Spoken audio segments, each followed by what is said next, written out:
તો parents finally RT ના બીજા રાઉન્ડ માટે વેબસાઇટ ઓપન થઈ ગઈ છે. બીજો રાઉન્ડ આજથી એટલે 25, 26, 27 3 દિવસ માટેનો રહેશે. આરટી ની ઓફિશિયલ વેબસાઇટ પર તમારે ક્લિક કરશો એટલે આ રીતનું પેજ નીકળશે. પછી આરટી 1, 2, 3 અને 4 કોઈ પણ એક પર ક્લિક કરશો તો તમારો એપ્લિકેશન નંબર અને બર્થ ડેટ નાખવાની રહેશે. એ તમે કરીને સબમિટ કરશો એટલે તમારી સ્કૂલની લિસ્ટ ખુલી જશે.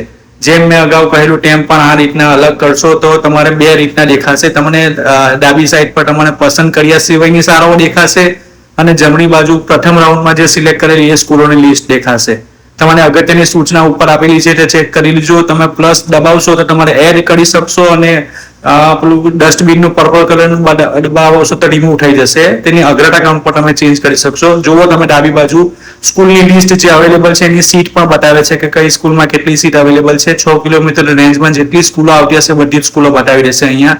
આ રીતે તમે ચેક કરી શકશો. આટલું કરીને તમારે જેટલી સ્કૂલ એડ કરવી હોય એડ કરશો, પ્લસ આઇકોન દબાવશો એટલે એડમાં આવી જશે અને અગાઉ પસંદ કરેલી જગ્યાએ ત્યાં લખાઈ જશે.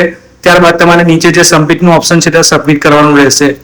ત્યારબાદ તમે નેક્સ્ટ સ્ટેપ પર દબાવશો એટલે તમારી બધી ડિટેલ આપી દેશે. એ બધી ડિટેલ તમારે ચેક કરી લેવાની એક વખત ને પછી નીચે કન્ફર્મનું બટન હશે. કન્ફર્મ એપ્લિકેશન પર તમે ક્લિક કરશો તો તમારું એપ્લિકેશન કન્ફર્મ થઈ જશે.